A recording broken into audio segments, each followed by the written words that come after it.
Greetings to you in the name of our Lord Jesus Christ. ప్రభు అయిన యేసుక్రీస్తు నామమున మీకు శుభములు తెలియపరుస్తున్నామండి. We thank God for another opportunity to study His Word. మరొకసారి దేవుని వాక్యమును ధ్యానించుకునే ధన్యతను ప్రభు దయచేసినందుకు దేవునికి స్తోత్రములు And I would చెల్లిస్తున్నాను. like to thank each one of you for taking your precious time to watch this program. ఈ కార్యక్రమను వీక్షించుట కొరకు మీరందరూ గడుపుతున్న సమయం కొరకు కూడా మీ కృతజ్ఞతలు తెలియపరుస్తున్నాము. Please remember this program in your prayers. మీ యొక్క ప్రార్థనలో ఈ కార్యక్రమం జ్ఞాపకం చేసుకోవాల్సిందిగా మనవి చేస్తున్నాం. We are praying for you. మేము మీ కొరకు ప్రార్థిస్తూ ఉంటాం. Now, this evening, before we begin our study, let us seek God's blessing. ఈ యొక్క సాయంకాల సమయమున ఈ ధ్యాన ప్రారంభముగా ప్రభు యొద్ద ప్రార్థించుకుందామండి. Our loving Father, we thank Thee for this program. ప్రేమ కలిగిన తండ్రి, ఈ కార్యక్రమం కొరకు మీకు స్తోత్రములు. We thank Thee for Thy Word. మీ వాక్యము కొరకు మీకు స్తోత్రములు నాయన. We thank Thee for the promise of Thy Holy Spirit. మీ యొక్క పరిశుద్ధాత్మను గురించిన వాగ్దానము కొరకు మీకు స్తోత్రం. As we open Thy Word, we pray that Thou will open our hearts and our minds. మీ వాక్యం మేము ధ్యానిస్తుండగా మా హృదయాల్ని మా మనోనేత్రాలను మీరు తెరవాలని ప్రార్థిస్తున్నాం. Speak to us through Thy Word. మీ వాక్యం మూలంగా మీరు మాతో మాట్లాడండి. Help us to obey Thy will. మీ చిత్తమునకు విధేయులమవుటకు మాకు సహాయం చేయండి. In Jesus' name we pray. యేసయ్య నామములో ప్రార్థిస్తున్నాము. Amen. Amen. Last week we have been studying about the Sabbath. పోయిన వారం నుండి మనము విశ్రాంతి దినమును గురించి గమనిస్తూ ఉన్నాము. We'll continue on that same subject. అదే పాఠమును మనము కొనసాగించబోతున్నామండి. The Sabbath commandment occupies an interesting position in the law of God. విశ్రాంతి దినమును గురించినటువంటి ఆజ్ఞ అన్నది దేవుని యొక్క ధర్మశాస్త్రములో చాలా ప్రాముఖ్యముగా చెప్పబడుతున్నది. You'll remember that Sabbath commandment is the fourth commandment. విశ్రాంతిని గురించినటువంటి ఆజ్ఞ అన్నది 4వ ఆజ్ఞగా ఉన్నది జ్ఞాపకం చేసుకోవాలండి. 3 great commandments that deal with God precede this commandment. దీనికి మునుపు ఉన్నటువంటి 3 ఆజ్ఞలు కూడా దేవుని గురించి చెప్పబడుతున్నవి. And 6 commandments that deal with man follow this commandment. దీని తరువాత చెప్పబడినటువంటి 6 ఆజ్ఞలు నరుని కొరకు చెప్పబడినవి. So this commandment has a divine and human aspect. ఈ యొక్క ఆజ్ఞలో దైవపరముగాను మానవపరముగాను ఇందులో చెప్పబడుతుందండి. It has it is God's Sabbath, ఇది దేవుని యొక్క విశ్రాంతి దినము. but we men and women we are to keep that Sabbath. కానీ స్త్రీ పురుషులమైన మనము వాటిని గైకొనవలసి ఉన్నది. This commandment commands worship, ఈ యొక్క ఆజ్ఞ ఆరాధించున్నట్లు ఆజ్ఞాపిస్తున్నది. and this commandment also commands work. ఈ యొక్క ఆజ్ఞలో మరి ఒక క్రియను కూడా చెప్తున్నదండి. So it combines in a very unique way the sacred and the common. కావున ఈ యొక్క ఆజ్ఞ అన్నది ప్రత్యేకమైన విధములో అది మరి పవిత్రతను మరి దైవ కార్యమును చెబుతున్నది. This commandment outlines our duty to God and man. ఈ యొక్క ఆజ్ఞ మనము దేవుని పట్ల నరుని పట్ల ఎలాగుండాలని చెప్తున్నది. And this commandment divides all time into secular and holy time. ఈ యొక్క ఆజ్ఞ మన యొక్క సమయమును పరిశుద్ధ పరముగాను మరి లోకానుసారముగాను అది విభజిస్తూ ఉన్నదండి. And this commandment defines man's duty to each of these. ఈ యొక్క ఆజ్ఞలో ప్రతి విధముగా నరుడు ఎలాగా తన కార్యమును కొనసాగించాలని చెప్పబడుతుందండి. This commandment, it commands labor and it commands rest. ఇందులో పని గురించి చెప్పబడుతుంది, విశ్రాంతిని గురించి చెప్పబడుతుంది. Giving to each its allotted share in the plan of God. దేవుని యొక్క ప్రణాళికలో ఇచ్చిపుచ్చుకొనుట అనేది ప్రాముఖ్యమైనది. People need a Sabbath. జనులకు విశ్రాంతి దినం అనేది అవసరమవుతున్నది. The world is too much with us. ఈ లోకం అనేది మనకి చాలా ఎక్కువగా కనిపిస్తున్నదండి. We are rushed with so many things that we fail to take time to think. మనము ఆలోచించడానికి కూడా సమయం లేనట్టుగా మన జీవితం అంత వేగముగా కొనసాగుతూ ఉన్నది. We have no leisure, no time for spiritual exercise. ఆత్మీయ పరముగా మనల్ని మనం సిద్ధపరచుకోవడానికి సమయం లేనట్లు కనిపిస్తున్నది. No time for study, for reflection, no time for meditation. దేవుని వాక్యమును ధ్యానించుటకు కానీ మరి దేవుని కనుపరచుటకు కానీ మనకు సమయం లేనట్లు కనిపిస్తున్నది. Only as we deliberately set aside a time for it.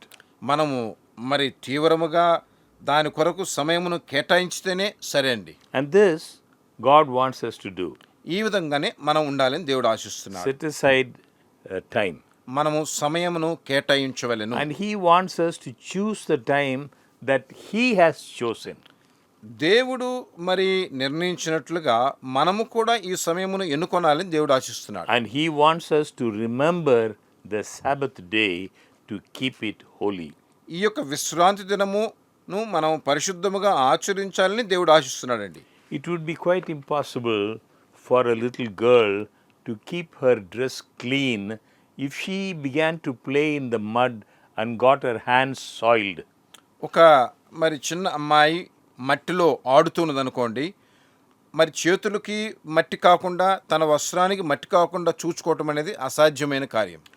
Likewise, it is quite impossible for us to keep the day holy unless we refrain from sin and evil and all that defiles us.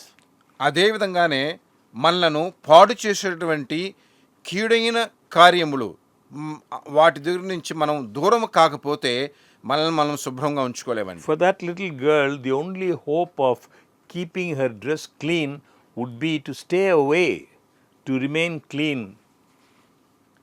ఆ యొక్క చిన్న అమ్మాయి తన వస్త్రాలు మురికి చేసుకోకుండా ఉండాలంటే ఆ మట్టిలో నుంచి ఆ అమ్మాయి దూరముగా ఉండటమే. She shouldn't be playing in the mud, in the dirt. ఆ యొక్క మురికిలోనో ఆ మట్టిలోనో ఆ అమ్మాయి ఆటలాడకూడదండి. The parallel is very plain. ఈ రెండిటికి కూడా సమానం అనేది ఒకటిగానే ఉన్నది. God's Sabbath day is holy. దేవుని యొక్క విశ్రాంతి దినము అన్నది పరిశుద్ధమైనది. It is a sanctified day. అది పరిశుద్ధపరచబడినటువంటి దినము. It is God's holy rest. అది దేవుని యొక్క పరిశుద్ధమైన విశ్రాంతి. We are not to regard it lightly. మనం దాన్ని అంత సులువుగా తీసుకోకూడదండి. We are not to trample it underfoot. మనం దాన్ని కాల కింద వేసి త్రొక్కేవారం ఉండకూడదు. We are not to do our own pleasure on it. అందులో మన సొంత ఇష్టాలను నెరవేర్చకూడదండి. We are not to speak our own words on that day. ఆ దినమున మన సొంత మాటలు మాట్లాడకూడదు. We are not to pollute that day. ఆ దినమున మనము మలినపరచకూడదు. We are to keep it holy. మనము దాన్ని పరిశుద్ధముగా గైకొనవలెను. I read to you in Isaiah chapter 58 verse 13. యెషయా గ్రంథము 58వ అధ్యాయము 13వ వచనాన్ని మీ కొరకు చదువుతున్నాను. If you turn away your foot from the Sabbath, from doing your pleasure on my holy day, and call the Sabbath a delight, the holy day of the Lord honorable, and shall honor him, and doing your own ways, not finding your own pleasure, nor speaking your own words. నా విశ్రాంతి దినమున వ్యాపారము చేయకుండా నాకు ప్రతిష్ఠితమైన దినమని నీవు ఊరకుండినెడలా, విశ్రాంతి దినము మనోహరమైనదనియు యెహోవాకు ప్రతిష్ఠిత దినమనియు ఘనమైనదనియు అనుకొని దాని ఘనముగా ఆచరించిన ఎడల నీకిష్టమైన పనులు చేయకయు వ్యాపారము చేయకయు లోకవార్తలు చెప్పుకొనకయు ఉండినెడలా నీవు యెహోవా యందు ఆనందించదవు. I read to you Ezekiel chapter 20 verse 13. యెహెజ్కేలు 20వ అధ్యాయము 13వ వచనమని. Yet the house of Israel rebelled against me in the wilderness. They did not walk in my statutes. They despised my judgments, which if a man does, he shall live by them. And they greatly defiled my Sabbaths. Then I said, I would pour out my fury on them in the wilderness to consume them.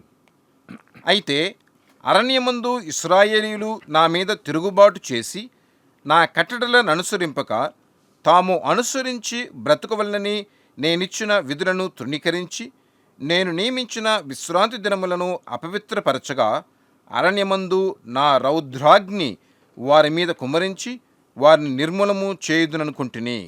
Ezekiel chapter 20 verse 21. Notwithstanding, the children rebelled against me. They did not walk in my statutes, and were not careful to observe my judgments, which if a man does, he shall live by them. But they profaned my Sabbaths. Then I said, I would pour out my fury on them and fulfill my anger against them in the wilderness. యెహెజ్కేలు 20వ అధ్యాయము 21వ వచనం. అయినను ఆ జనులు సహా నా మీద తిరుగుబడి తామనుసరించి బ్రతుకవల్లని నేనిచ్చిన నా కట్టడలను అనుసరింపకయు నా విధులను గైకొనకయు నేను నియమించిన విశ్రాంతి దినములను అపవిత్రపరచిరి గనుక వారు అరణ్యములో ఉండగానే నేను నా రౌద్రాగ్ని వారి మీద కుమ్మరించి నా కోపము వారి మీద తీర్చుకుందునని అనుకుంటుని. This can be done only as we ourselves are holy and keep away from all that defiles, from all that pollutes. మనలను మలినపరిచి మనలను నశింపు చేసే వాటి నుండి మనలను దూరపరచుకుంటే మాత్రమే ఇది మనకి సాధ్యమవుతుందండి. 6 days shalt thou labor. 6 దినములు మనం పనిచేయాలి. This statement is part of the Sabbath commandment. విశ్రాంతి దినమును కూర్చున్నటువంటి ఆజ్ఞలో ఈ మాట ఒక భాగము. This is very important. ఇది చాలా ప్రాముఖ్యమైనది. This commandment enjoins not only rest but also labor. ఈ యొక్క ఆజ్ఞలో విశ్రాంతిని గురించి చెప్పడం మాత్రమే కాదు, పనిని గురించి కూడా చెప్పబడుతుందండి. It's talking about taking rest, but also it says 6 days shalt thou labor. ఇందులో విశ్రాంతిని గురించి చెప్పినా కానీ ఇందులో 6 దినములు పని చేయాలని కూడా చెప్పబడుతున్నది. Just as surely as we are to rest on the Sabbath day, we are to labor the other 6 days. విశ్రాంతి దినమున మనం ఎలాగైతే విశ్రమిస్తూ ఉన్నామో అదేలాగనే మిగిలిన 6 దినములు మనం పని చేయవలెను. The Sabbath commandment covers all time, all 7 days of the week. విశ్రాంతి దినమును గురించినటువంటి ఆజ్ఞ అన్నది వారంలో ఉన్నటువంటి 7 దినములకు చెందిందండి. So some people, they stress that part of the commandment that deals with rest. కొంతమంది ఆ యొక్క ఆజ్ఞలో ఉన్న ఆ ఒక్క పదమును మటుకు తీసుకుని ఆ ఆజ్ఞ విశ్రాంతిని గురించి మాత్రమే చెబుతుంది అని And అంటున్నారు. they forget the other part that deals with labor. అందులో పనిని గురించి కూడా చెప్పబడుతుంది, దాన్ని మర్చిపోతారండి. But the one is as binding as the other. కానీ ఇందులో ఒకటి ఒక దాంతో పాటు కలుపబడి ఉన్నది. No man can be a Christian and be lazy. ఎవరు కూడా క్రైస్తవులుగా ఉండి సోమరులుగా ఉండటానికి వీలు లేదండి. No man can keep the Sabbath unless he is also willing to work. ఒక వ్యక్తి మరి పని చేయాలి, అదే సమయమున విశ్రాంతి దినమును కూడా పాటించాలి. So these two ideas go together. ఈ రెండు విధమైన ఆలోచనలు కలిసి And ఉంటున్నాయి. it takes both to make the Sabbath commandment. ఈ రెండు నెరవేర్చేటప్పుడే విశ్రాంతి దినమును గురించిన ఆజ్ఞ నెరవేర్చబడుతున్నది. The true Christian is hard working. నిజమైన క్రైస్తవుడు కఠినముగా పనిచేసేవాడుగా ఉండాలి. He does not unnecessarily live on his relatives or friends. అతడు వ్యర్థంగా స్నేహితుల ఇళ్లలోనో బంధువుల ఇళ్లలోనో కాలం గడిపేవాడుగా ఉండకూడదండి. He does not depend upon his food on others. తన యొక్క ఆహారము భోజనమును ఎప్పుడు కూడా ఇతరులతో ఎదురు చూసేలాగా ఉండకూడదండి. He does not arrange to do all his visiting at meal time. తను ఎప్పుడు కూడా మరి వేరొకరు తనకు భోజనం ఇస్తారన్న ఆలోచన ఉండకూడదు. He does not keep on describing his needs so as to arouse sympathy. ఇతరుల దగ్గర దయను పొందినట్లు ఎప్పుడు కూడా తన యొక్క అవసరతల గురించి ఇతరులతో చెప్పేవాడు A ఉండకూడదండి. true Christian does not expect a reward for every little service he performs. నిజమైన క్రైస్తవుడు తను చేసే ప్రతి పనికి కూడా ఫలితము కావాలి అని ఎదురు చూడండి. He is not jealous upon the rich, or he does not despise the poor. అతడు బీదలను తృణీకరించడు, ఐశ్వర్యవంతులను చూసి అసూయపడడండి. A true Christian does not demand special concessions. నిజమైన క్రైస్తవుడు తనకు అన్నిట్లో కూడా ఒక సహాయం కావాలి అన్నట్లు కోరుకోడు. He pays his bills and pays them promptly. తను చెల్లించవలసినటువంటి ఆ యొక్క విలువ అంతటిని కూడా ప్రతిదానికి చెల్లిస్తూనే ఉంటాడండి. A true Christian does not need a supervisor to make sure that he does his work.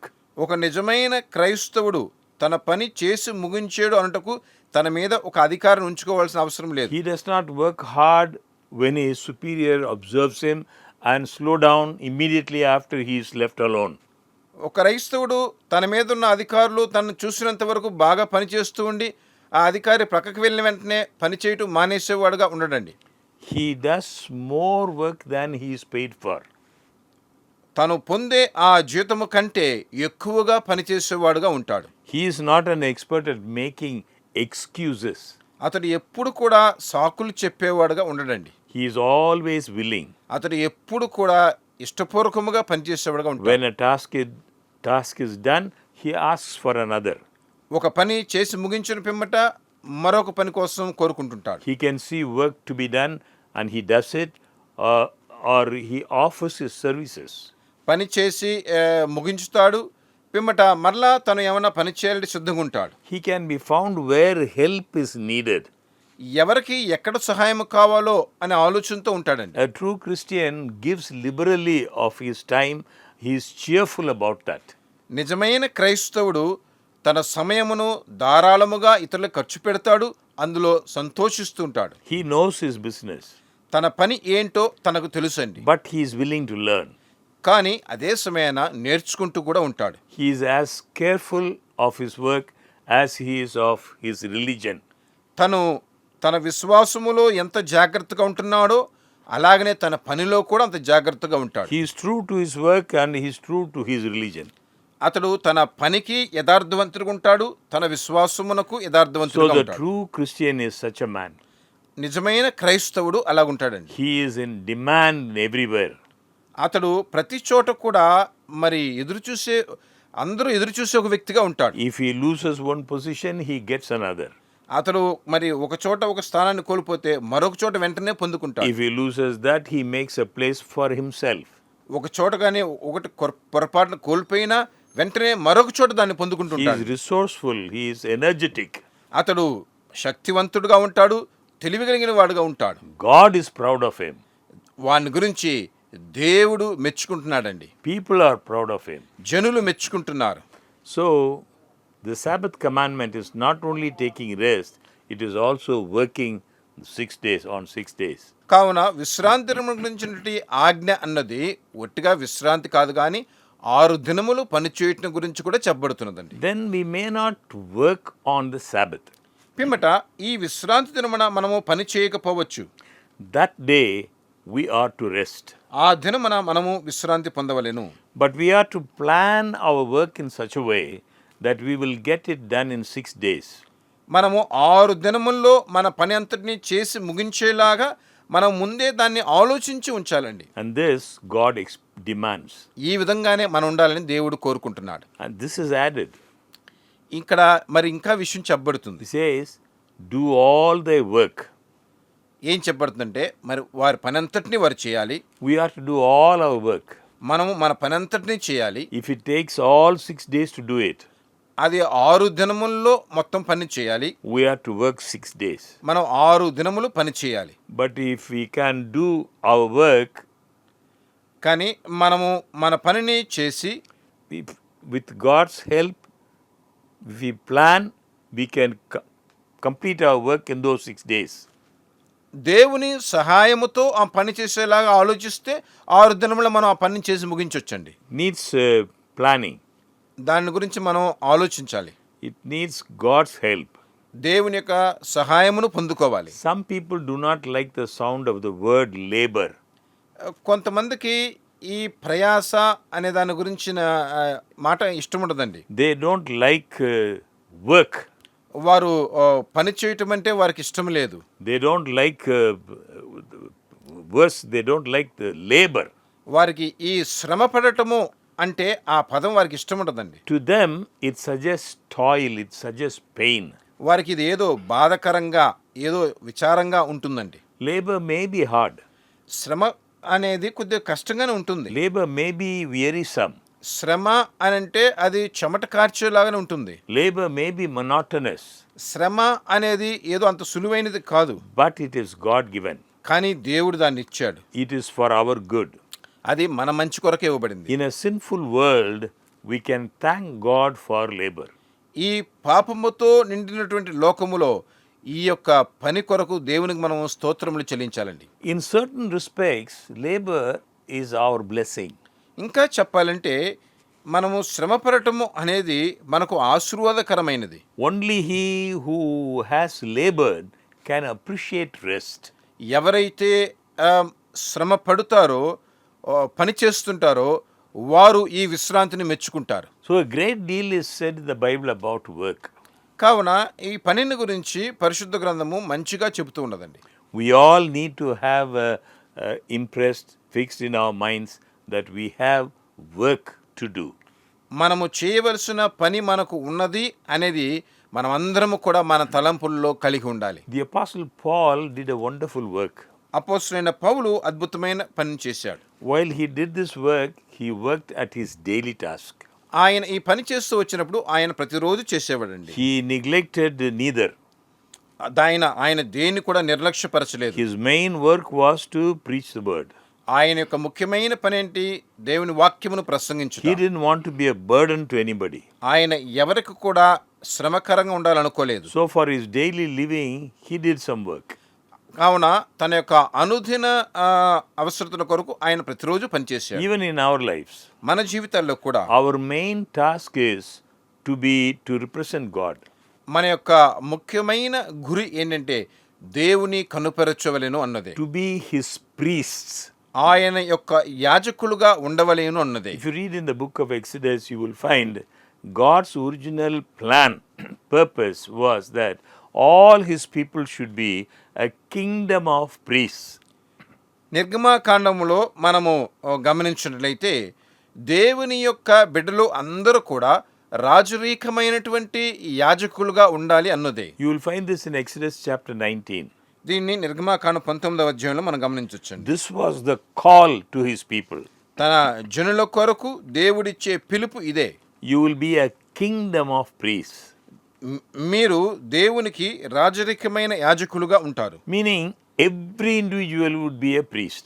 అంటే ప్రతి వ్యక్తి కూడా యాజకుడుగా ఉండాలి. This is God's plan. ఇదే దేవుని యొక్క ప్రణాళిక. But what happened? Exodus 19, we see this call. కానీ ఏం జరిగిందంటే నిర్గమకాండం 19వ అధ్యాయంలో మనం దీన్ని చూస్తున్నాము. In Exodus chapter 20, we see God giving them the commandments. నిర్గమకాండము 20వ అధ్యాయంలో దేవుడు వారికి ఆజ్ఞలు ఇస్తున్నాడు. Very soon they disobey. కానీ చాలా త్వరలోనే వారు దానికి అవిధేయులైపోయారండి. Before Moses could come down, they make a golden calf and they worship. మోషే దిగి రావడానికి ముందే వారు బంగారపు దూడను ఏర్పరచుకుని దాన్ని ఆరాధించడం మొదలుపెట్టారు. When Moses came down, he gave an appeal. మోషే దిగి వచ్చి ఇప్పుడు ఒక మాట చెప్తున్నాడు. You will be surprised. Only the Levites responded to that appeal. చూడండి, మరి మోషే చెప్పిన మాటకు లేవీయులు మాత్రమే స్పందించారండి. All were called to be priests. అందరూ యాజకులుగా ఉండాలని చెప్పబడింది. After this apostasy, వీళ్ళు ఇలాగా దేవునికి విరోధమైన కార్యం చేసిన పిమ్మట, when Moses made the appeal, when only the Levites responded, మోషే పిలిచినప్పుడు లేవీయులు మాత్రమే స్పందించారు. God made a change in his plan. దేవుడు తన ప్రణాళికలో మార్పుని కలిగించాడు. Afterwards, they repented and they asked for forgiveness, no doubt. పిమ్మట వారు మారు మనసు పొంది క్షమాపణ కొరకు కోరారు. But the Levites who responded, they were given a special privilege. ఎవరైతే స్పందించారో ఆ లేవీయులకి ప్రత్యేకమైనటువంటి ఒక స్థానం ఇవ్వబడింది. From being a kingdom of priests, రాజరికమైన యాజకులుగా ఉన్నట్లుగా that privilege was given only to the Levites. Only Levites could be priests. అది లేవీయులు మాత్రమే యాజకులుగా ఉండునట్లు వారికి ఇవ్వబడిందండి. They lost their wonderful privilege. ఇతరులు వారికి అద్భుతమైన అవకాశాన్ని కోల్పోయారు. Even a person like David, who is close to God's heart, could not be a priest. దేవుని మనస్సునకు తగినట్టు వాడైన దావీదు కూడా యాజకుడుగా ఉండలేకపోయాడు. Only Levites could be priests. లేవీయులు మాత్రమే యాజకులుగా ఉండగలుగుతున్నారు. But when you read the Bible history, after the cross, సిలువకు పిమ్మట again God's people are given the privilege. దేవుని బిడ్డలకు ఈ యొక్క గొప్ప అవకాశం ఇవ్వబడుతున్నది. When we read in Peter's epistle, again we are called to be kingdom of priests. పేతురు రాసిన పత్రికలు మనం చూసినట్లయితే మరలా మనము రాజరికమైన యాజకులమని చెప్పబడుతుంది. royal priesthood. మనం రాజరికమైన యాజకత్వమునకు So we వారసులు. must remember, if you are a Christian, కావున గుర్తుంచుకోండి ప్రియులారా, మీరు క్రైస్తవులై ఉంటే, if you have accepted Christ, మీరు క్రీస్తుని అంగీకరించినట్లయితే this great blessing is again given to you, to me. మీకు నాకు గొప్ప ఆశీర్వాదము మరలా ఇవ్వబడింది. Basically, we are priests. సహజంగా మనము యాజకులమై ఉన్నాం. You may be doing some other work. మీరు వేరే పనులు చేస్తున్న వారై You may ఉండవచ్చు. be an engineer, a teacher, a doctor, a carpenter, whoever it is. మీరు ఒక ఇంజనీర్ గానో లేక ఉపాధ్యాయులు గానో లేకపోతే ఒక వడ్రంగి పని చేసేవారు గానో ఎలాగో ఉండవచ్చు. But remember, you are a priest, basically. కానీ గుర్తుంచుకోండి, మీరు యాజకులుగా ఉంటున్నారు. And then, for your daily living, you do some other work. పిమ్మట మీ యొక్క అనుదిన ఆహారము కొరకు మీరు ఏ ఒక పని చేస్తూ ఉన్నారు. The Apostle Paul, his main task was to present the gospel. అపోస్తలుడైన పౌలు యొక్క ప్రాముఖ్యమైన గురి ఏంటంటే సువార్తను But ప్రకటించడం. he did also some other work to support himself. కానీ తన యొక్క అవసరతలు తీర్చుకున్నట్లు ఆయన వేరొక పనిని కూడా So చేశాడు. our main task is to be priests. కావున మన యొక్క ముఖ్యమైన గురి ఏంటంటే యాజకులుగా ఉండటం. So the Bible teaches us about the universal priesthood of believers. కావున పరిశుద్ధ గ్రంథం ఏం చెప్తుందంటే విశ్వాసులు అందరూ కూడా ఈ విశ్వమంతటిలో వాళ్ళు యాజకులుగా ఉంటున్నారు. We must remember this. దీన్ని మనం గుర్తుంచుకోవాలండి. In whatever work we are engaged in, మనము ఎటువంటి పని చేసేవారం ఉన్నా కానీ we must remember we are to present Christ. మనము క్రీస్తును కనపరిచేవారముగా ఉండాలండి. We are to share this blessing, gospel blessing. ఈ సువార్త యొక్క ఆశీర్వాదమును పంచుకునే వారముగా మనం ఉండాలి. So the apostles' life is an example for those who think themselves too good or too important to do ordinary work. ఈ యొక్క సామాన్యమైన పనులు చేయటము మంచిదా అని ఆలోచించే వారికి అపోస్తలులు మంచి మాదిరిగా కనిపిస్తున్నారండి. The apostle was doing an ordinary work while he was preaching God's message. అపోస్తలులందరూ కూడా దేవుని సువార్తను ప్రకటిస్తూ ఉన్నప్పుడు వారు సామాన్యమైన పనులు కూడా చేస్తూ వచ్చారు. Many young girls think it would be great to work for a church project. చాలామంది యవన కుమార్తెలు మరి సంఘము కొరకు పనిచేయట మంచిదని అనుకుంటుంటారు. But they frown at the suggestion that in the meantime they might help their mother washing dishes. అదే సమయమున మరి తల్లికి ఇంట్లో మరి అంట్లు కడిగివ్వటం అనేది కూడా ముఖ్యమనేది అని ఆలోచించున్నారు. They are unable to realize that the one thing may be a preparation for the other. మరొక పనిని చేయుట కొరకు ఒక పని సిద్ధపాటుగా ఉంటున్నది అనే దాన్ని వారు గుర్తించడం లేదండి. The Bible speaks about the Sabbath rest.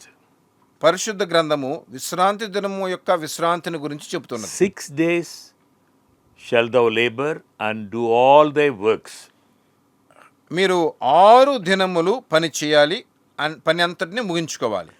But, కానీ note that but, it is well to work, but some are so interested, some people, they are so interested in work that they cannot stop working.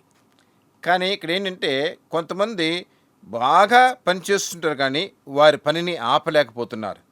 Work is their life. పనే వారికి జీవితంగా ఉంటున్నది. From early morning till late at night, they are working. వేకువజామున నుంచి అర్ధరాత్రి వరకు పనిచేస్తూనే ఉంటారు. They hardly take time to eat or sleep.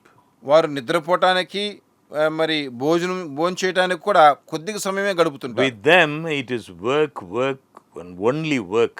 వారికి ఏంటంటే పని మాత్రమే. They have very little patience with anyone who does not follow their example. వారిలాగా ఇతరులు కానీ లేకపోతే వారి దగ్గర వాళ్ళు ఓర్పు చూపించరండి. They have no time to go to church. వారికి ఆలయానికి వెళ్ళడానికి సమయం ఉండదు. No time for worship. ఆరాధించడానికి వారికి సమయం ఉండదు. No time for study or recreation. వారు చదవటానికి కానీ వారు మరలా నిర్మించుకోవడానికి They సమయం only ఉండదు. work. పని మాత్రమే. To such people, God says, it is well that you work, but you must not forget that I have other claims upon you. వారిని చూసి దేవుడు ఏం చెప్తున్నాడంటే, మీరు పని చేయటం మంచిదే కానీ ఇది కాకుండా వేరే విషయాలు కూడా నేను చెప్పి ఉన్నానని అంటున్నాడు. Work is not all. పని మాత్రమే మొత్తము సంపూర్తి కాదండి. God says, I have appointed a day upon which you are not to do your own work. దేవుడు చెప్తున్నాడు, నీ సొంత పనిని చేయకుండానట్లు ఒక దినము నేను నిర్ణయించున్నాను అంటున్నాడు. On that day, you are to rest and refresh yourself. ఆ దినమున నీవు విశ్రాంతి పొంది నిన్ను నీవు బలపరుచుకోవాలి. You are to turn away from non-spiritual things and commune with heaven.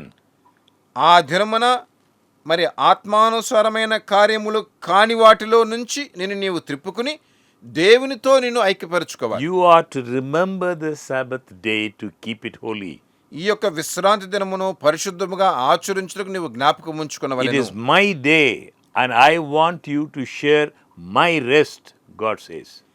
ఇది నా దినము, ఈ దినమున నీవు నా విశ్రాంతిని గైకొనాలి అని దేవుడు చెప్తున్నాడు. With some, even with so-called Christians, Sabbath keeping has fallen into disregard.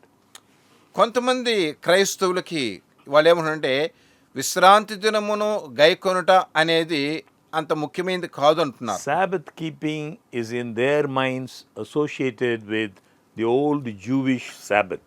విశ్రాంతి దినమును గైకొనుట అనేది ఎప్పుడో యోధ ఆచారం అని కొందరు అనుకుంటున్నారు. Friends, we must remember Sabbath keeping is one of the greatest blessings which God has given to mankind. ప్రియులారా, మీరు ఒక విషయం గుర్తుంచుకోవాలి. దేవుడు మానవాళికి ఇచ్చినటువంటి గొప్ప వరము ఈ విశ్రాంతి దినం అనేది. As we saw last week, this is one reason Satan is anxious to destroy both the Sabbath and Sabbath keeping. పోయిన వారం మనం గమనించాం కదండి, ఈ విశ్రాంతి దినమును కానీ విశ్రాంతి దినమును గైకొనటము కానీ దీన్ని పాడు చేయాలని సాతానుడు తీవ్రంగా And in పనిచేస్తున్నాడు. this effort, Satan has succeeded to an astonishing extent. ఈ యొక్క విషయంలో సాతానుడు బాగా జయప్రదముగా కొనసాగుతున్నాడు. The reason given in the commandment for observing the Sabbath is not merely our physical rest. ఈ యొక్క ఆజ్ఞలో ఇవ్వబడినటువంటి కారణము ఏంటంటే మన యొక్క శరీరానుసారమైనటువంటి విశ్రాంతి మాత్రమే కాదండి. Many people think it that way. చాలామంది అలాగ అనుకుంటున్నారు. It is true that man requires physical rest to refresh his body, నరుడు తను బలపరచుకోవడానికి తనకు శరీరానుసారమైనటువంటి విశ్రాంతి కావాలనేది నిజమే. while such rest is necessary, it is needful. That's not the reason given in the commandment. అది అవసరమై ఉన్నా కానీ ఆ ఆజ్ఞ ఇవ్వబడుటకు కారణము అది కాదండి. Reason there given is the example of God. అక్కడ ఇవ్వబడటానికి కారణం ఏంటంటే దేవుడే, దేవుని గురించి. He rested, ఆయన విశ్రాంతి పొందాడు, and so we are to rest. కావున మనం విశ్రాంతి పొందాలి. He has shown us an example.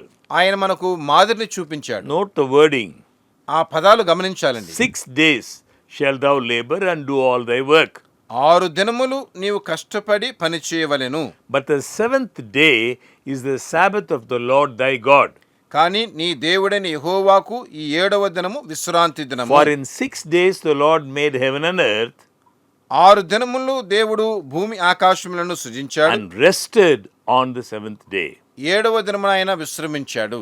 The Sabbath command is the only command in the observance of which God could join man. ఈ విశ్రాంతి దినమును గురించినటువంటి ఆజ్ఞలో మాత్రమేనండి ఆజ్ఞలన్నిటినీ పాటించటములో మరి ఈ యొక్క ఆజ్ఞలో దేవుడు కూడా నరునితో పాటు కలుస్తున్నాడు. Only in this command God joins man. ఈ ఆజ్ఞలో మాత్రమే దేవుడు కూడా నరునితో పాటు తన చేయి It కలుపుతున్నాడు. would be highly improper to speak of God as keeping the first commandment. మొదటి ఆజ్ఞను గైకొంటే మాత్రము మరి దేవుని ఆజ్ఞలు పాటించినట్లు కాదండి. Thou shalt have no other gods before me. How could God join in with man in that commandment? Totally improper. నేను తప్ప వేరొక దేవుడు మీకు ఉండకూడదు అని చెప్తే మరి అందులో దేవుడు ఎలాగ నరునితో కలుస్తాడు? అలాగే అక్కడ చేయి కలపట్లేదు. So with the second, third and all other commandments. అలాగనే 2, 3 అన్ని ఆజ్ఞలు కూడా. And it would be highly irreverent to speak of God as keeping the last 6 commandments. చివరి 6 ఆజ్ఞలు దేవుడు గైకొనాలని చెప్తే అది అది దేవునికి సంబంధం లేనిది. Just think for a moment and it will make this clear.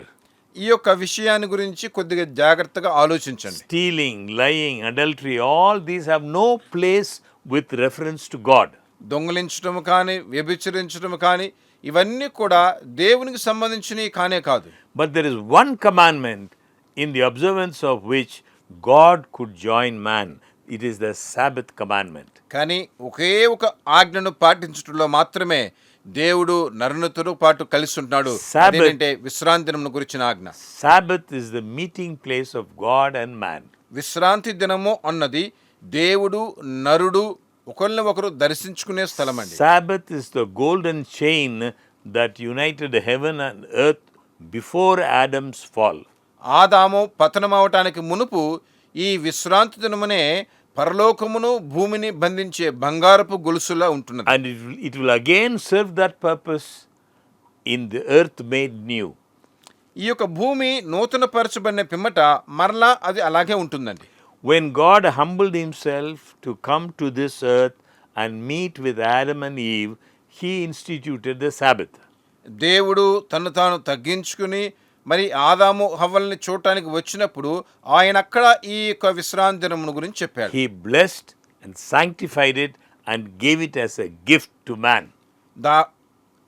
దేవుడు ఆ దినమును ఆశీర్వదించాడు, పవిత్రపరిచాడు, నరునికి దానిని ఒక వరములాగా ఇచ్చాడు. So Sabbath is God's own gift. కావున విశ్రాంతి దినము అనేది దేవుడు తన యొక్క సొంతగా ఇచ్చినటువంటి వరం అండి. We must not disregard this blessed gift. ఈ యొక్క ఆశీర్వదించబడినటువంటి వరమనే దీన్ని మనం నిర్లక్ష్యపరచకూడదు. In Mark chapter 2 verse 27 we read, mark సువార్త 2వ అధ్యాయము 27వ వచనంలో చదువుతున్నాము. And he said to them, the Sabbath was made for man and not man for the Sabbath. మరియు విశ్రాంతి దినము మనుషుల కొరకే నియమింపబడిన గాని మనుషులు విశ్రాంతి దినము కొరకు నియమింపబడలేదు. In Ezekiel chapter 20 verse 12, యెహెజ్కేలు 20వ అధ్యాయము 12వ వచనము. Moreover, I also gave them my Sabbaths to be a sign between them and me, that they might know that I am the Lord who sanctifies them.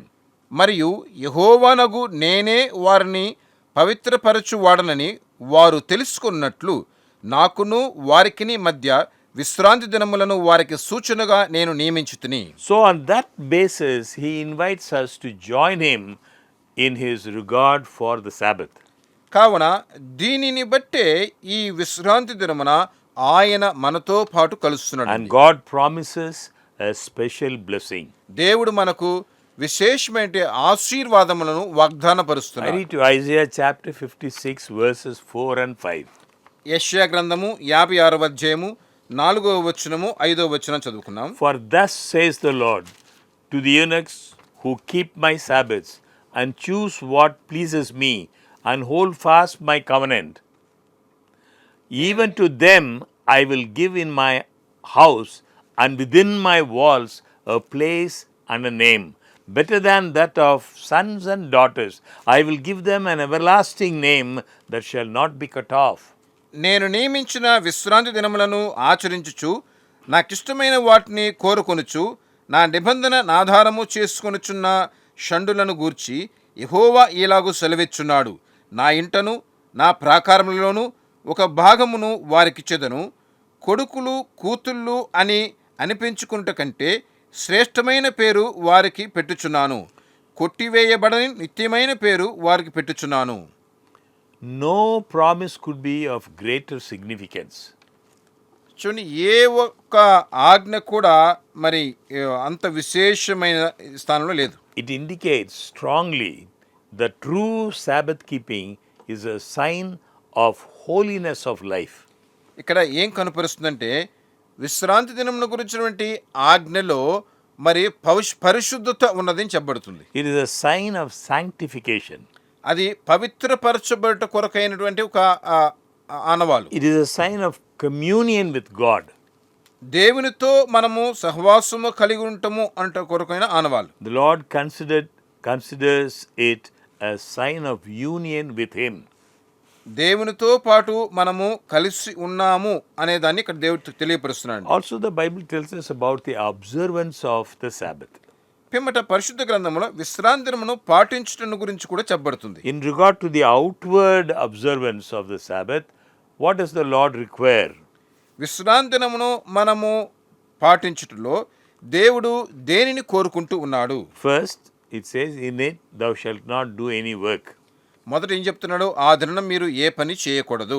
This is defined to refer to our own work and pleasure.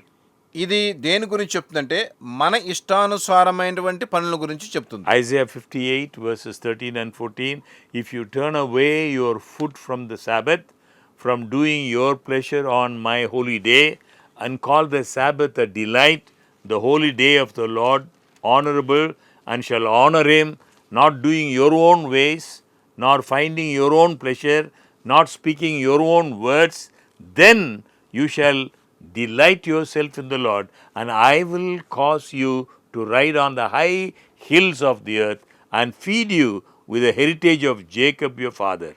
The mouth of the Lord has spoken.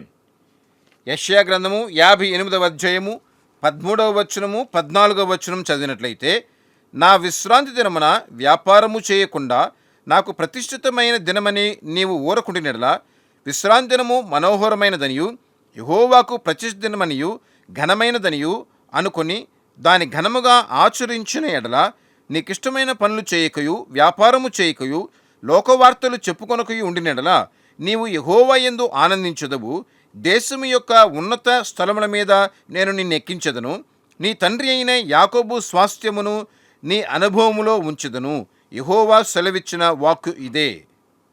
Note the words, not doing thine own ways. ఇక్కడ మాటను గమనించాలండి.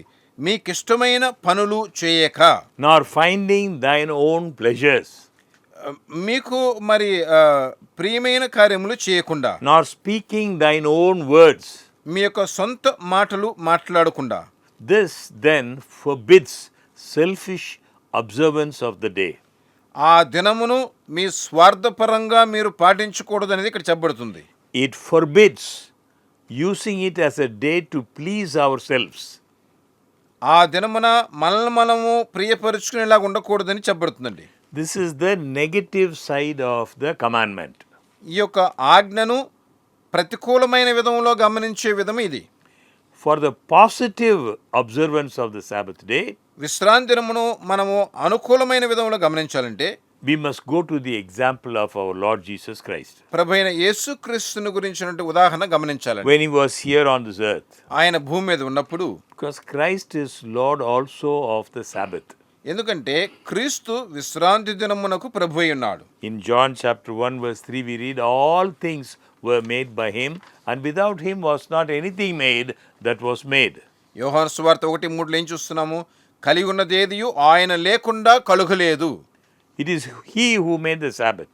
ఆయనే విశ్రాంతి దినమును కలిగించినది. How did Christ observe that day? క్రీస్తు ఆ దినమును ఎలా పాటించాడు? In Luke chapter 4 verse 16 we read, as his custom was, he went into the synagogue on the Sabbath day. లూకా 4:16 ఎలా చూస్తున్నామండి? ఆ యొక్క క్రమం ప్రకారం ఆయన విశ్రాంతి దినమున సమాజ మందిరమునకు వెళ్ళాడు. So Christ went to church on the Sabbath. కావున క్రీస్తు విశ్రాంతి దినమున సమాజ మందిరానికి వెళ్ళాడు. This was no occasional attendance. ఇది ఎప్పుడో ఒకసారి వెళ్ళే విషయం కాదండి. It was his custom to do so. ఆయన క్రమముగా అది చేస్తూ వచ్చాడు. He had a part in the service. ఆ ఆరాధనలో ఆయన తను పాలు He పంచుకున్నాడు. stood up for to read.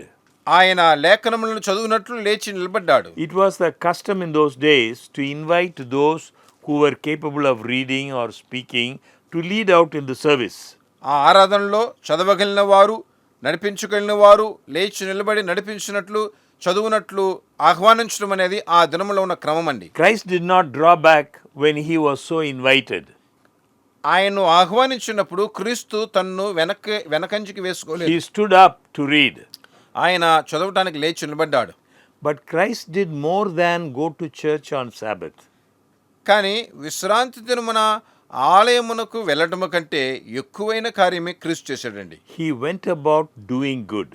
ఆయన మేలు చేస్తూ వచ్చాడు. He healed. ఆయన స్వస్థపరిచాడు. He helped wherever he could.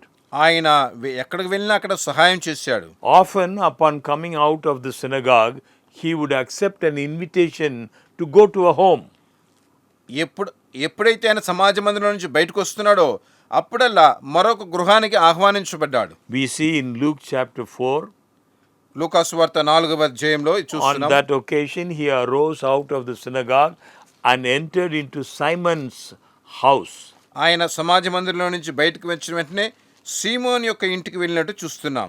At times, this healing was done in the synagogue itself. ఆ సమయమున సమాజ మందిరములోనే ఆ యొక్క స్వస్థత అనేది కలిగింది. On one occasion, there was a man with a withered hand and his enemies watched. ఒకసారి మరి కుంటి చేయగలిగిన వాడు ఉన్నప్పుడు తన శత్రువులందరూ కూడా వాడిని చూస్తూ ఉన్నారు. The enemies watched whether he would heal him on the Sabbath day. ఆ యొక్క విశ్రాంతి దినమున ఆయన స్వస్థపరుస్తాడని చూస్తూ ఉన్నారు. To the man he said, stretch forth thine hand, he said. ఆ వ్యక్తిని చూసి ప్రభువు చెప్పాడు, నీ చెయ్యిని చాపు అన్నాడు. And the man stretched it out and his hand was restored. ఆ చెయ్యి చాపినప్పుడు ఆ చెయ్యి సరైందండి. The Pharisees always try to find fault. పరిసయ్యులు ఎప్పుడు కూడా పొరపాట్లు కనిపెట్టడానికి సిద్ధంగా ఉన్నారు. It was at this time that Christ asked a question which throws light on the meaning of true Sabbath keeping.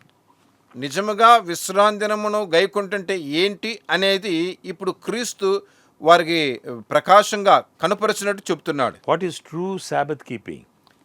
నిజముగా విశ్రాంతి దినమును పాటించడం అంటే ఏంటి? The Pharisees were watching him. పరిసయ్యులు ఆయన చూస్తున్నారు. We read in Mark chapter 3 verse 6. Mark సువార్త 3వ అధ్యాయం 6వ వచనం చూస్తున్నాము. Then the Pharisees went out and immediately plotted with the Herodians against him, how they might destroy him. పరిసయ్యులు వెలుపలికి పోయి వెంటనే హేరోదీయులతో కలుసుకొని ఆయన నేలాగు సంహరింతుమా అని ఆయన విరోధముగా ఆలోచన చేసిరి. He saith unto them, is it lawful to do good on the Sabbath days or to do evil? ఆయన వారిని చూసి చెప్తున్నాడు, విశ్రాంతి దినమున మేలు చేయటం మంచిదా లేదా కీడు చేయటం మంచిదా? To save life or to kill? ఒకని చంపటం మంచిదా ఒకనికి ప్రాణం ఇవ్వటం మంచిదా? But they held their peace. కానీ చూడండి వారు ఇష్టానుసారంగా వారు ఉన్నారు. The Sabbath keeping of the Pharisees was mostly negative. పరిసయ్యులకి విశ్రాంతి దినమును పాటించడం అనేది ప్రతికూలమైనటువంటి ఆలోచనే కలిగి ఉన్నారండి. They had numerous rules in regard to what must and must not, what must be done, what must not be done. ఏది చేయాలి ఏది చేయకూడదు దాని గురించి వారికి చాలా నియమాలు ఉండేవి. With them it was always you must not do this, you must not do that. వారికి ఎప్పుడు కూడా నువ్వు ఇది చేయకూడదు అది చేయకూడదు అలాగే అంటుండేవారు. It was a negative approach. అది ప్రతికూలమైనటువంటి సంప్రదన. Christ was positive. కానీ క్రీస్తు అయితే మరి అనుకూలమైన విధంలో చెప్తున్నారు. His conclusion was, it is lawful to do good on the Sabbath day. ఆయన ఏ నిర్ణయం చెప్తున్నాడంటే విశ్రాంతి దినమున మేలు చేయుట మంచిది. Christ walked in the fields on the Sabbath. క్రీస్తు విశ్రాంతి దినమున పొలముల గుండా నడిచి వెళుతూ ఉన్నాడు. On one of these occasions he was accused by the Pharisees with a charge that he was permitting his disciples to do that which was not lawful. ఒక దినమున మరి పరిసయ్యులు ఆయన మీద నింద మోపుతున్నారు. ఏంటంటే మరి నియమాల ప్రకారము కాని దానిని చేయనట్లు తన శిష్యుల్ని ఆయన అనుమతించాడని. So we may rightly draw the conclusion from this and other incidents that Christ did not keep the Sabbath in the approved Pharisaical manner. కావున దీన్ని బట్టి కొందరు ఏ నిర్ణయానికి వస్తున్నారంటే పరిసయ్యులు అనుకున్న విధములో క్రీస్తు విశ్రాంతి దినమును పాటించలేదు He అంటున్నారు. went about doing good. ఆయన మేలు చేస్తూ వచ్చాడు. He healed, he helped. ఆయన స్వస్థపరిచాడు, సహాయపడ్డాడు. He made the Sabbath a day of joy and happiness. ఆ విశ్రాంతి దినమును ఆయన సంతోషకరముగాను ఆనందపరముగా మార్చాడు. Not a day of gloom and repression. అందులో దుఃఖంతో విచారముతో ఉండేలా కాదు. In his sermons and teachings, he made frequent reference to nature and to the things of nature. ఆయన యొక్క ప్రసంగాల్లో ఉపదేశాల్లో ఆయన ప్రకృతి గురించి ప్రకృతిలో ఉన్న విషయాల గురించి చెబుతూనే వచ్చాడండి. Such knowledge could have come to him only through constant study, reflection, and observation. అటువంటి ఆ యొక్క జ్ఞానము అనేది ఆయన చదువుతూ ఉన్నందువలన మరి ఈ యొక్క ప్రకృతిని గమనించడం వల్ల కలిగిందండి. And in the synagogue, he was using the synagogue copy of the scriptures. ఇంకా మరి ఆ సమాజ మందిరంలో ఉన్నటువంటి లేఖనముల భాగములను ఆయన చదివాడు. He was sufficiently familiar with the writings to be able to find what he wanted to read. ఆ లేఖనములు ఆయనకు తెలిసి ఉన్నందువల్లనే ఏది చదవాలి అనేది ఆయన తెలుసుకున్నాడండి. So we know that Christ was acquainted with the scriptures in a definite way. కావున ఈ లేఖనములను సరైన విధములో క్రీస్తు ఎరిగున్నాడు అనేది మనం So తెలుసుకోగలుగుతున్నాం. when we sum up what we know concerning the manner in which Christ spent the Sabbath, క్రీస్తు విశ్రాంతి దినమును మరి ఏ విధంగా పాటించాడు అనేది మనం గమనిస్తే we find that he went to church, ఆయన ఆలయానికి వెళ్ళాడని గమనిస్తున్నాం. he preached and healed, ఆయన ప్రసంగించాడు, స్వస్థపరిచాడు. he took walks in the field, ఆయన ఆ పొలముల గుండా నడిచి వెళ్ళాడు. he studied, prayed, and meditated. ఆయన చదివాడు, ధ్యానించాడు, ప్రార్థించాడు. In any event, Christ was not keeping to himself and withholding from the world his presence and his service. ఏ రోజు కూడా మరి దేవుడు తనను ఈ లోకములో నుంచి ఆ దేవుని ధ్యానంలోని తనను దూరపరచుకోలేదండి. He loved to mingle with people. ఆయన ఎప్పుడు కూడా జనులతో కలుస్తూనే ఉన్నాడు. He even accepted invitations on the Sabbath to dine with Pharisees. పరిశీలతో పాటు కూర్చుని భోంచేయనట్లు విశ్రాంతి దినమైనటువంటి ఆ యొక్క ఆహ్వానాన్ని కూడా అంగీకరించాడండి. And there were others present. అప్పుడు ఇతరులు కూడా అక్కడ ఉన్నారు. He used these occasions to bring out some of his most pertinent lessons for them and for all. వారికి ఇతరులకి మరి ప్రాముఖ్యమైన కొన్ని విషయాలు నేర్పించినట్లు ఈ సందర్భాల్ని ఆయన ఉపయోగించాడండి. So friends, we need to be careful that we don't go to extremes. కావున ప్రియులారా, మనం ఒక విషయాన్ని జ్ఞాపకం చేసుకోవాలి. ఎందులో కూడా మనం తీవ్రముగా వెళ్ళవలసిన అవసరం లేదు. We must carefully guard the Sabbath మనము జాగ్రత్తగా విశ్రాంతి దినమును గైకొనవలెను. so that it does not degenerate into a day of recreation, a day of relaxation only. కావున ఆ దినము ఒట్టిగా మరి మనం విశ్రాంతి పొందటానికే ఊరికి గడిపేయటానికే అని మనం అనుకోమండి. The Sabbath is not a day for excursions and travel. విశ్రాంతి దినము అనేది మనము ఏదో విహారాలకు వెళ్ళటమో ప్రయాణాలకు చేసుకోవటానికో కాదండి. It's not a day of sightseeing and merrymaking. మనం ఏదో ఆ రోజున పండుగలు చేసుకుంటూ విందులు చేసుకుంటూ ఉండేలా కాదండి. It is a day of solemn convocation and worship. అది దేవుని ఆరాధించినట్లు, దేవునితో సంభాషించినట్లు ఉండే దినం. A day of prayer and seeking God. ప్రార్థించుట కొరకు మరియు దేవుని వెతికే కొరకైనటువంటి ఒక సమయం. No one should needlessly absent himself from worship on that day. ఆ దినమున ఎవరు కూడా దేవుని ఆరాధించకుండా వారిని వారు దూరపరచుకోకూడదండి. It may be that there is some distance to travel in order to meet with other church members. ఇతర సంఘ సభ్యుల్ని చూడటానికి ఒకవేళ అది చాలా దూరమైన ప్రాంతమై ఉండవచ్చు. It may be inconvenient, tiresome to get to the place where God's people assemble for worship. దేవుని జనులందరూ, దేవుని బిడ్డలందరూ కూడా కలిసి ఆరాధించే చోటు అనేది మీకు ఒకవేళ ఎక్కువ దూరంలో ఉండవచ్చు. But we believe that every reasonable effort should be made to be there to worship, and that God only permits us to make such efforts, but He is pleased to have us do so. చూడండి, అటువంటి మరి అంత దూరంలో ఉన్నా కానీ మీరు ప్రయాసపడి వెళ్ళటము, ఆరాధించడం అనేది దేవునికి ప్రియమైన కార్యంగా ఉంటుంది. So the Sabbath is first of all a day of worship, a day on which God's people assemble to hear the word and to tell of their own experiences. కావున విశ్రాంతి దినము అన్నది దేవుని బిడ్డలందరూ కూడా కూడి రావటము, దేవుని వాక్యమును వినటము, వారి అనుభవాలు పంచుకోవటము, దేవుని ఆరాధించే సమయముగా ఉంటున్నది. As far as possible, all should be in their appointed place when the hour of worship comes. వీలైనంత మటుకు ఈ ఆరాధన సమయము అనేటప్పుడు వారందరూ కూడా వారి వారి స్థానాల్లో, చోట్లలో ఉండాలండి. There is no reason why the Sabbath should not be a day of visiting the sick and the shut-ins, విశ్రాంతి దినమున మరి అనారోగ్యులను వెళ్ళి చూడలేము అనుటకు ఎటువంటి కారణము లేదండి. of bringing cheer and happiness to those on bed of sickness, మరి వ్యాధిగ్రస్తులుగా మరి వ్యాధితోటి పడకలో ఉన్నవాని వెళ్ళి చూడలేమంట కొరకు కాదు.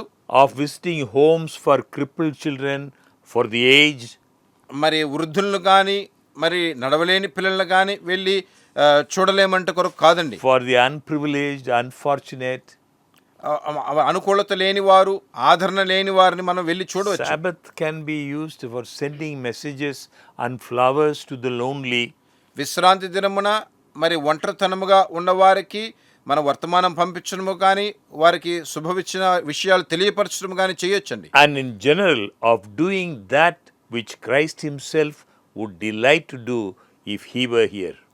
భూమి మీద యేసుయే కానీ మరి ఉండుంటే ఇప్పుడు కూడా అటువంటి విషయాలు ఆయన చేయడానికి సంతోషించేవాడు. A Sabbath spent in this way would not only be a blessing to the person who does the work, but would react in 1,000 ways to further the cause of Christianity.